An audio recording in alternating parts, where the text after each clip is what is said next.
Alors je reviens un petit peu à cette justification a posteriori. Donc je parlais des survivantes pour lesquelles il était excessivement difficile de remettre en cause le dépistage, puisque elles avaient besoin de croire que le dépistage leur avait sauvé la vie, sinon tout ce qu'elles avaient traversé n'a plus aucun sens.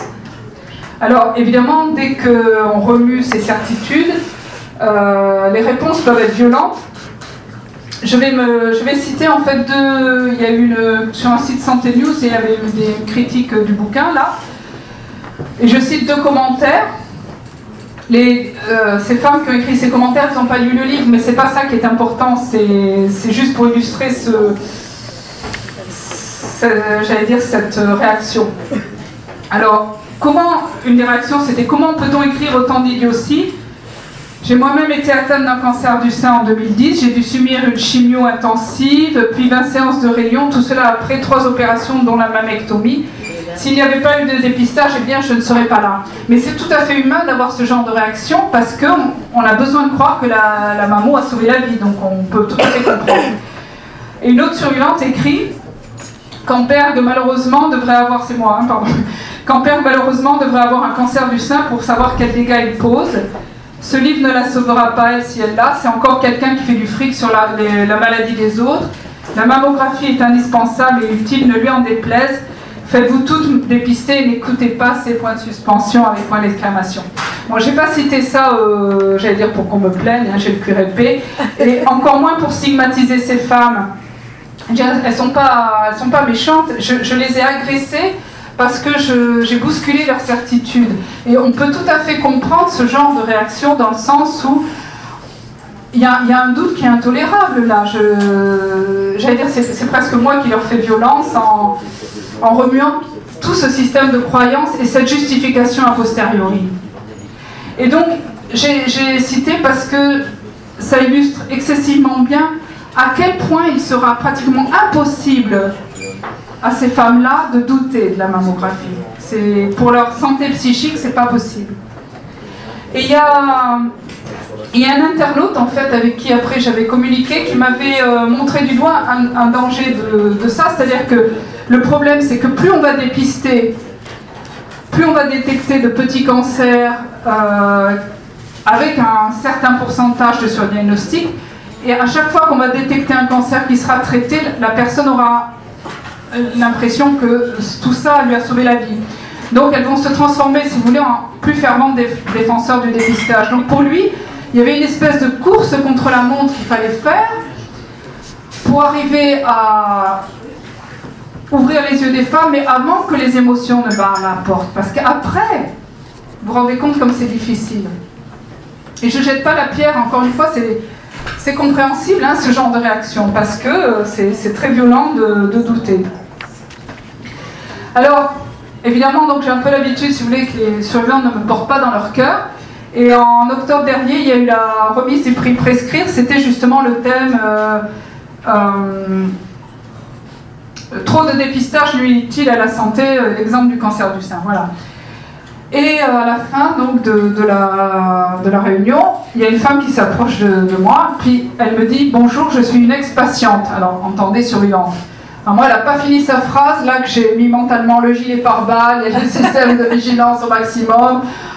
Et j'attends ce qui va venir, quoi. Et puis elle me fait un grand sourire, désarmant, c'est le cas de le dire. Puis elle me dit, je voulais vous dire merci. Alors là, je me suis liquéfiée là, sur les carreaux de la salle à prescrire, parce que je ne m'attendais pas beaucoup. En fait, cette femme, c'est Martine Bronner. Elle a eu un cancer du sein en 2002, et 3 ans après, elle a intégré une association Vivre comme avant, qui apporte un certain soutien aux femmes qui viennent de se faire opérer. Évidemment, ce type d'association est quand même dans la mouvance du dépistage aussi. Et Martine Bronner tient un blog, et elle a écrit un article au titre explicite « Comment j'ai voulu croire au dépistage ». Elle raconte, en fait, son mari est médecin, donc est plutôt bien informé, c'est pas toujours compatible, pardon pour le médecin. Et son mari, en fait, lui mettait sous les yeux les données scientifiques exposant le fait que la mammographie, c'était peut-être pas aussi bien que ce qu'Octobre Rose nous disait. Et elle écrit « des notions passionnantes de médecine que je comprenais au moment où il me les expliquait, mais qui ne résistaient pas sous le joug du temps et encore moins sous le joug de l'émotion. Évidemment, elle avait une grande résistance. Quand enfin le doute a fini par franchir ses barrières, elle a tenté de l'évoquer au sein de l'association. Évidemment, elle s'est heurtée à une certaine hostilité. Et puis elle écrit, en définitive, il est normal, logique qu'elle résiste tant. Quand je repense à mon obstination à ne rien entendre, nous ne sommes pas toutes au contact quotidien de quelqu'un qui nous explique autant de fois que nécessaire ce que nous ne voulons pas entendre, car je ne voulais pas l'entendre. Donc c'est quand même bien expliqué. Et alors en fait, Martine, donc, elle a passé aussi pas mal de son temps libre à visiter d'autres patientes qui venaient d'être opérées. Puis elle constate en fait, je n'ai entendu aucune femme regretter d'avoir été au dépistage. J'en ai entendu beaucoup qui disaient, bon, j'aurais mieux fait de ne pas y aller tout de suite, comme ça je serais partie cool en vacances. Mais aucune ne regrette totalement, parce qu'on est dans la peur de mourir. Et après, on est obligé de trouver une cohérence, c'est ce qu'on vient de dire, dans l'idée qu'on est forcé de renoncer à une partie de sa féminité ou à sa féminité pour avoir le droit de vivre. Donc on va mettre en place une stratégie de survie psychique. Un truc qui va nous aider à avancer tous les jours et qui ressemble à des processus comme des méthodes Coué, où je vais me dire, bon, j'y laisse un bout de sein ou un sein, mais ce que je veux, c'est survivre. Je crois pas avoir trouvé nulle part une illustration plus flagrante du besoin de justification a posteriori. C'est une survivante qui a écrit ça. Et en fait, c'est extrait d'une intervention qu'avait fait Martine au... Je sais qu'il a été décrié ce congrès là au congrès de la médecine générale McDo à Nice en 2012. Mais bon, il y avait quand même Martine, alors j'ai un petit faible pour ce congrès parce qu'elle avait fait une super intervention. Et en fait, on aime bien, si vous voulez, se considérer comme des êtres rationnels, mais on est peut-être davantage des animaux rationalisants. Il y a une nuance. Je ne sais pas si c'est, je crois que c'était Camus qui disait qu'on passe notre vie à nous convaincre que notre vie n'est pas absurde ou quelque chose comme ça. Et effectivement, la meilleure façon de convaincre les autres, et surtout nous-mêmes, que ce que nous faisons n'est pas absurde et a un sens, c'est cette justification a posteriori. Et alors le fait en fait que vous n'allez trouver aucune survivante qui critique le dépistage, c'est utilisé justement comme argument pour le dépistage. J'ai entendu une survivante très médiatisée le sortir, mais aussi un professeur impliqué dans le dépistage. Mais encore une fois, comment une survivante pourrait critiquer le dépistage puisqu'elle est persuadée qu'il lui a sauvé la vie et que cette conviction est nécessaire à son équilibre psychique, c'est ce que Martine disait. Et alors vous allez voir à quel point cette justification a posteriori peut aller loin. C'est encore Martine qui parle, c'est son expérience, toujours devant le même parterre de médecins à Nice.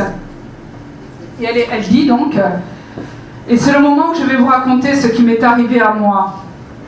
J'ai vu moi-même sur mon corps que j'avais un cancer. Donc c'est pas la mammographie qui lui a trouvé le cancer, c'est elle après sa douche. Hein. Je l'ai vu et je me suis donc sauvé la vie toute seule dans l'absolu si toutefois je n'en meurs pas. Et il se trouve que j'ai éprouvé le besoin, 6 mois, 1 an après, une forme de désir irrépressible d'écrire à la gynécologue qui soignait mon utérus et pas du tout mes seins, que je la remerciais de m'avoir proposé de faire une mammographie. Bizarre, hein? Et c'était ma stratégie de survie. J'ai tout fait pour croire. À ce moment-là, j'étais convaincue de ce truc-là. Je voulais croire que la science pourrait m'aider, et la science par le biais de ses techniciens.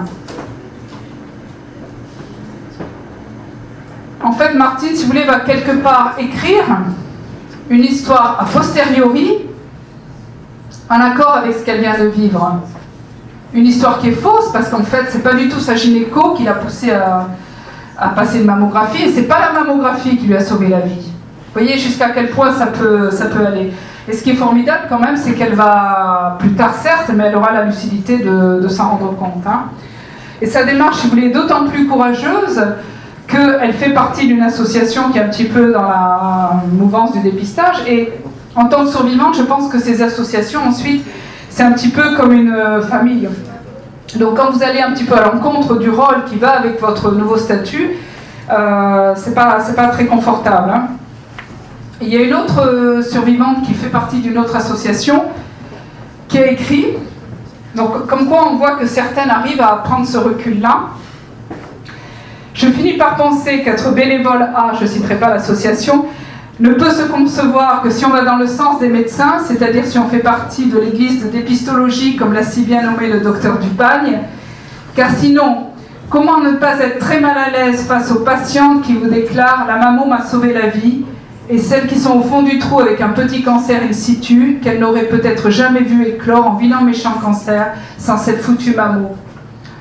Je trouve que c'est... Je sais pas, j'allais dire, si moi à leur place j'aurais eu le courage de faire ce recul. Donc c'est... Chapeau à ces femmes-là, parce que c'est vraiment le petit pas de côté très difficile à faire par rapport à ce qu'on a vécu.